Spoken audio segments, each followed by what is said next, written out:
baseball news has been aplenty today. We thought we'd see a little bit of a slowdown here, but these GM meetings, you just keep seeing hearing all sorts of news coming out and some stuff on the international front. I know that there's been a couple Japanese free agents that have been announced, and one that may be of some interest to Blue Jays fans would be Kodai Senga out of Japan. He is one of their top pitching free agents and is considered a bit of a stud. He's a starting pitcher. A lot of the scouts from MLB figure he slots in as a middle of the starting rotation type guy, number 3, number 4, with maybe some upside, depending. It's always tough to tell how Japanese pitchers are going to fit in, but he's got some gas. He touches triple digits, averages his speed around 96 miles an hour. So hello and welcome, everybody. We should do the intro here. Let's do the intro. This is the walk-off. I'm Scott Belford, joined as always by my bearded friend, Adam Mack. Hello, hello. And buddy, go ahead. I just feel like we're on the precipice of like nonstop news and I know, it's exciting. It's going to be like empty, but it's also going to be like the speculation is going to be rampant. Is going to be so rampant. Yeah. Oh, love it. It's, you know what? Again, it's all posturing and agents trying to get the best deal for their guy, and kudos to them. But in the meantime, it gives us something to talk about. So it does. Here we are. I've got the tweet ready here from John Morosi. So perfect. Before you even throw that up here, why don't we give we're trying to become better YouTubers, everybody. Isn't it gross? So like and subscribe, if you will. We're almost at 3,500 subscribers, which freaking blows my mind. We've spent the last 3 years trying to come up with a recipe for a good pizza. Yeah. And now we got to get that pizza out to market. So here we go. Yeah, that's right. We're getting it out to market. Like, subscribe. Let us know your thoughts on Kodai Senga and whether you think he'd slot in nicely as a number 3 on this Blue Jays pitching staff. But here we got the tweet from John Morosi. He says, Ross Atkins said today that the Blue Jays have a, quote, strong relationship with Kodai Senga's agent, Joel Wolfe. Atkins said he expects to have dialogue with Senga's camp. I've also read the Mariners are in on Senga. See, this is interesting for several reasons. It caught my eye that Ross Atkins said this, because he's always such a holds his cards to the vest type of dude. And when he does mention stuff, it's in a weird way. We all remember when he announced that maybe John Schneider is the best available manager for the job, but we can't quite commit. And then 2.5 weird weeks go by and 3-year contract to John Schneider. So Ross Atkins bringing that up. Now, of course, the Mariners being tied to it makes all sorts of sense. Ichiro will forever have the Mariners having ties to the Japanese market, right? So they've kind of got their foot in the door there. Who knows? The Angels need starting pitching, and they've kind of got their foot in the door there in the Japanese market. But, I mean, you can say the same thing with the Toronto Blue Jays, right? Yusei Kikuchi has pull with a lot of these Japanese players. He was a star when he was in Japan. And go ahead here, Adam. How does Kodai Senga profile as a pitcher? What does he bring to this team? Is he a gimmick pitcher? Is he someone that has some diversity in his pitches and nips around the corners? Like, is he more of a Ryu, or is he more of a, what are we getting if this is the guy? And anyone who has actually seen him pitch, all I did was pull up Fangraphs and check out his stats, right? StatCast. He's got some velo, buddy. He's got that shredded cheese that we seem to be lacking. Cheddar, baby. And he, from what I read, he does profile, and most of the MLB scouts, like I kind of said off the top there, do kind of feel he slots in as a number 3, number 4 in most rotations. But you never know. I mean, you've got his numbers there. We can pull these up really quick from Japan, and they are very impressive. 31 years old, by the way. So through 11 seasons, he's got a career ERA of 2.42. He's got a whip of 1.096, so very nice. Ks per 9 of 10, Walks per 9, 3.4. Looks good, man. It's high velo. I'm on MLB.com here, and the breakdown they've given on Kodai Senga looks like projected to slot in as a high leverage relief role, making the transition. So going from starting pitcher over in the Japan League there, more likely to be more of a high leverage relief guy over here.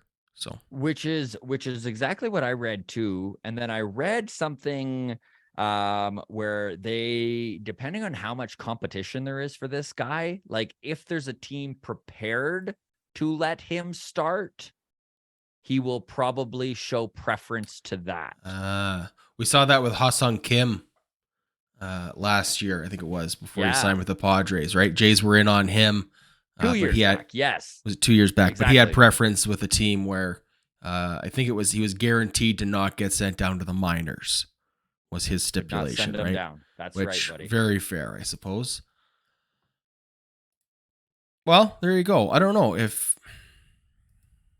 that's the stipulation, if he'd be a good piece to our bullpen, but he only wants to go somewhere where we can guarantee starter pitcher status.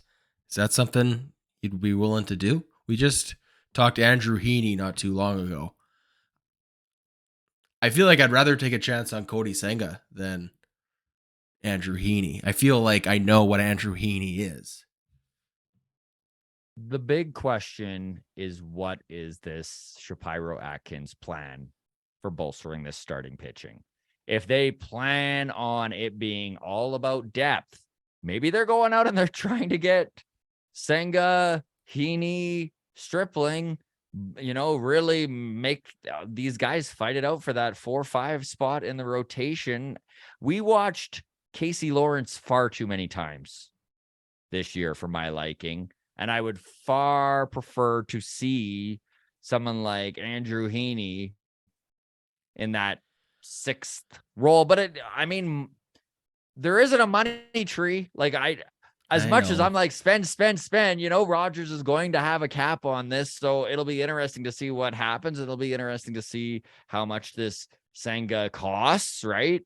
Yeah, and we do need depth at the starting pitcher position. I mean, the top end is stacked it's not with sexy, Alec man. Manoah Of course, and Kevin Gossman. Of course, that's a great number 1-2. I think most teams in baseball would be happy with a 1-2 like that. So if that is the case, if that's the approach this offseason, that, you know what, we're just going to raise the floor of the pitching staff, the starters, I guess it's better than nothing. And maybe that just means that the priorities are going to be elsewhere. What makes me think this may be the approach was you. And you showing me how much money this franchise has invested in starting pitching in comparison to other MLB franchises. And the Jays are number 2 behind only the Mets. Like, what? Like, yeah. Like, honestly, that's a lot of money invested in starting pitching. And this is a front office that is aware of those fractions, right? What was it, Adam? Do you remember the 40% or something like that of their total budget? I think it was like 44% of our total budget was starting pitching, and 58% was on all of our pitchers. Which is the most allotted to starting pitching in all of baseball, by the way. That's a lot of money. I mean, you think about the Ryu contract. I know, like, the injury and the insurance, and it is what it is. We won't get into that right now. But yeah, we've spent a lot of money. Gossman got a big contract. Berrios, mega deal, $161 million over the 7 years, but it's like $120 over the next 6, right? Because the first 2 years were a lot cheaper than the next 2. I think it's $15 million this year, and then up to 20 and 24 and 25 in the tail end of that contract. Yusei Kikuchi got a good chunk of change himself. These are, like, I think they need to go out and get a guy like Ross Stripling, who is proven and can slot in at number 3 or number 4. I mean, I still have a lot of faith that Jose Berrios is going to turn it around, and that last year is the blip on the radar, not the norm. But we do need some insurance there. So a guy like Ross Stripling would be good. And then if you go out and get a guy like Senga out of Japan or bolster it with Heaney or however you're going about filling out that bottom spot in the rotation. Like, that's the thing, right? Is if you have a short leash and you get a guy like Heaney that's on a affordable contract and he's not doing it, and you bring Kikuchi up, he's prepared to play in AAA right now. Like, if you're trying to work on his whatever it is, and there's a little bit of competition for that final spot in the rotation, I'm all right with that. I just can't see them going out and getting a Verlander, although that is my preference. Okay, I can't get past this Jose Berrios thing. This is going to be something that's going to eat away at me all offseason long. I hate that it's even a factor. This Jose Berrios and this contract, I know you want to be the optimist and say that this last season was the blip on the radar. Other than this season, so this season, ERA of 5.23. In his 6 seasons previous, career ERA of 4.04. So even if he can return to that, that's massive. That's massive, but $20 million a year for a ERA over 4. That's a lot of money invested in a number 5 pitcher, man.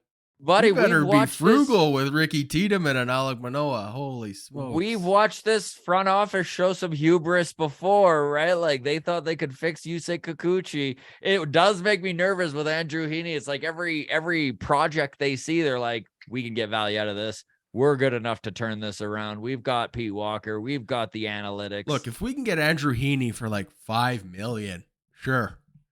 If that's what we're talking about.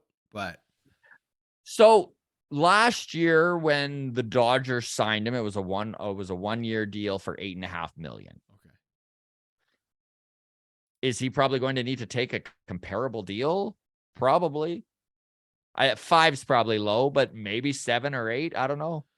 All right. Well, let's look at his stats from last season coming into this season. So for Andrew Heaney here, we've got 5.83 was his ERA in 2021. That inked him, what'd you say, $8 million deal? 8.5. 1 year, 8.5. Okay. Well, now his ERA is 3.10 this year. 70 innings, though. And struggled with the Dodgers. All right. I have no idea how much any of these guys are worth. I just know I don't really want Andrew Heaney on my team. I'm sorry. I just don't want that to be the starting point. All right. Anything else to add here, Scott, before we wrap it up and get out of here? Just thank you so much, everybody, for supporting the walk-off community. We really appreciate you. If you can hit that like and subscribe button, that's appreciated. We really appreciate all of you within the walk-off community. This thing continues to grow and become an animal of its own. It's a little bit overwhelming, but honestly, we love talking Blue Jays baseball and all the interaction that you folks are involved with us. Thank you so much. Discord, feel free to join it. That is always free. The show, or the link is in the show notes. You can follow us on Twitter at Walk Off Podcast, on Instagram, the Walk Off Podcast. And if you are watching on YouTube currently and you're not subscribed, we'd really appreciate if you hit that subscribe button. All the best, everybody. Cheers.